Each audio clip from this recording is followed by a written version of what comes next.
નમસ્તે.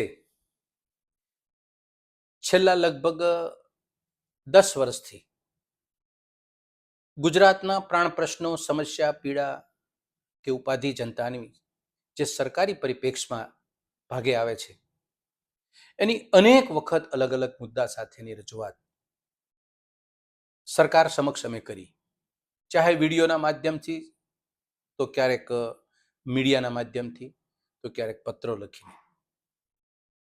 સાચું કહું, એક પણ બાબતમાં સરકાર અમારી વાત સાંભળવાની તૈયારી બતાવી નથી કે નથી એવા સંકેત અમને મળ્યા કે આ રજૂઆતને ધ્યાને લઈ અમે કંઈક આગળ વધીએ છીએ.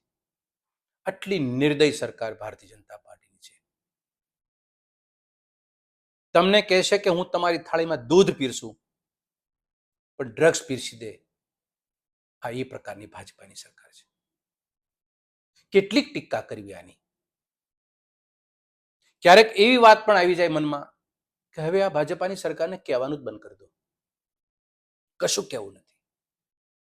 પરંતુ જે વર્તમાન પરિસ્થિતિ અને 6.5 કરોડની જનતાની સામે આવતા પ્રશ્નો ઉપર જ્યારે નજર કરીએ, ત્યારે પાછું એમ થાય કે આ પીડા માટે તો સરકારને કહેવું જોઈએ. અને પાછી મીડિયા સમક્ષ અમે વાતો મૂકી અને સરકાર સુધી પહોંચાડવાનો પ્રયત્ન કરીએ છીએ.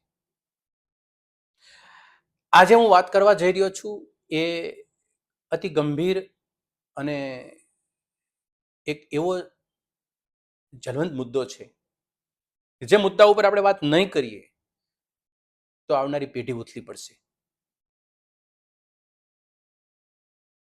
છેલ્લા 1 વર્ષની અંદર ઘી, દૂધ અને પનીર જે રીતે ડુપ્લિકેટ બજારમાં આવી રહ્યું છે, જે રીતે એમાં ભેળસેળ થઈ રહ્યું છે, એવું ચોક્કસ કહી શકીએ કે આજે ઘી, દૂધ અને પનીર કે એની દૂધની બનાવટો ભાગ્યશાળી હોય ને એની થાળીમાં એનો કોળિયો આવે. આટલી ગંભીર પરિસ્થિતિ સરકાર અને સહકારની બંનેની મિલીભગતથી બની રહી છે. આ સરકારે અનેક માફિયાઓ બનાવ્યા. શિક્ષણ માફિયા બનાવ્યા, ગૌચર માફિયા બનાવ્યા, આરોગ્ય માફિયા બનાવ્યા, ખનીજ માફિયા બનાવ્યા, ડ્રગ્સ માફિયાઓ બનાવ્યા. એક નવો માફિયો એને બનાવ્યો, દૂધ માફિયા. હું તમને 1 વર્ષની તારીખ આપું કે ગુજરાતની સરકારની મિશનરીએ ડુપ્લિકેટ દૂધ બનાવતી એજન્સીઓને, પેઢીઓને કે વ્યક્તિને કેટલાને પકડ્યા. 17મી માર્ચ 2026ના રોજ તાલાલામાંથી નકલી દૂધ 3000 લીટર પર ડે બનાવનાર વ્યક્તિને પકડી.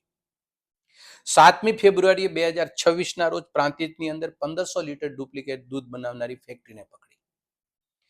15મી માર્ચ 2026ના રોજ ખાંભાની અંદર 220 લીટર રોજનું બનાવતો હતો એક વ્યક્તિને પકડ્યો. 2 ઓગસ્ટ જેતપુરમાંથી 5500 લીટર દૂધ ટેન્કરમાં પકડ્યું. 8મી ઓગસ્ટ 2026 સુરેન્દ્રનગરમાંથી પનીર પકડ્યું. 14મી ઓગસ્ટ 2026ના રોજ ડીસામાંથી ઘી ડુપ્લિકેટ પકડ્યું 987 કિલોગ્રામ. 17મી ઓગસ્ટ સુરતની અંદરથી ઘી 5000 લીટર પકડ્યું.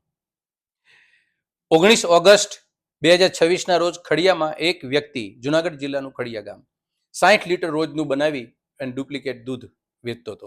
21મી ઓગસ્ટ 2026ના રોજ કુતિયાણા પોરબંદરની અંદર ડુપ્લિકેટ દૂધ બનાવનારો વ્યક્તિ ઘરમાં બેસીને બનાવતો રોજનું 30 લીટર, 40 લીટર, 50 લીટર એને પકડ્યો. 22મી ઓગસ્ટ 2026ના રોજ જેતપુરના કાથરોટા ગામ 800 લીટર ડુપ્લિકેટ દૂધ બનાવતો ભાઈને પકડ્યો. પહેલા કેટલું વેચી દીધું હશે તો એ તો ઈશ્વર જાણે.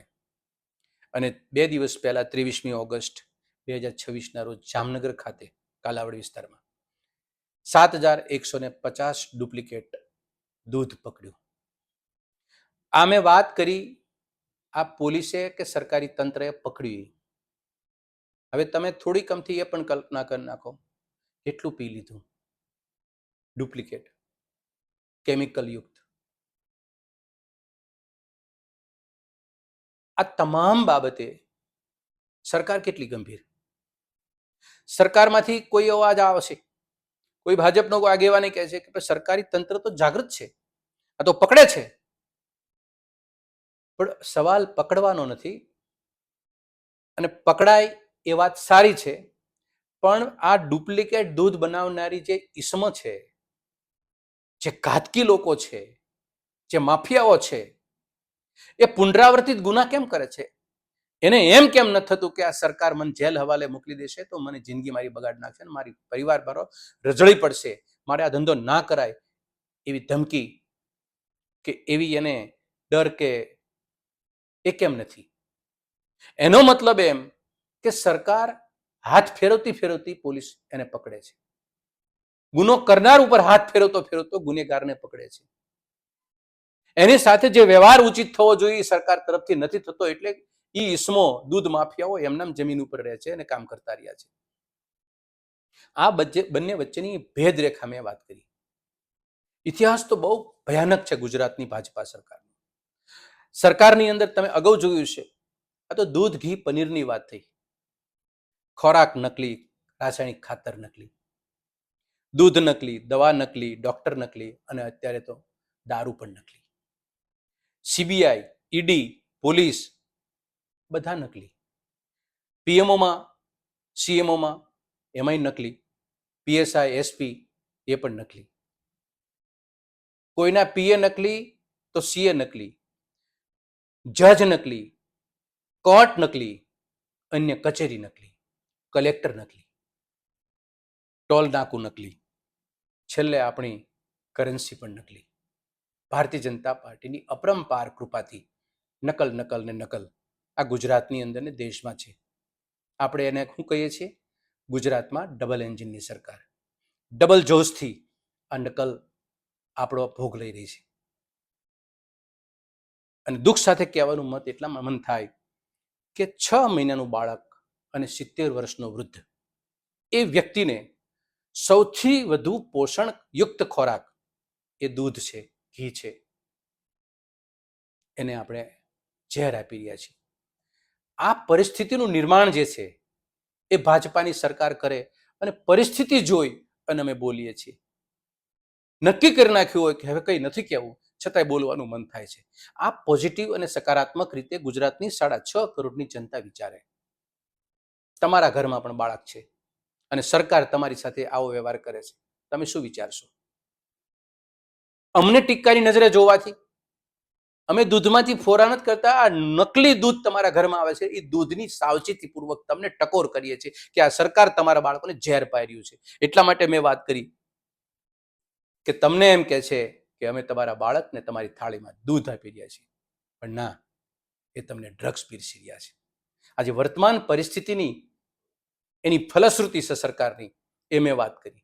આ વાસ્તવિકતાને આપણે ગંભીરતાપૂર્વક જો નહીં લઈએ તો આ સિલસિલો અટકશે નહીં, અને એ દૂધ ડુપ્લિકેટ કે નબળું કે હલકું એ આપણા બાળકોને કાયમી બીમારી, ચાહે હૃદય, ચાહે કિડની, ચાહે માનસિક, આંખ કે કોઈ પણ પ્રકારની બીમારી થઈ શકે છે, કારણ કે એ કેમિકલ અને ઝેરથી ભરેલો ખોરાક છે.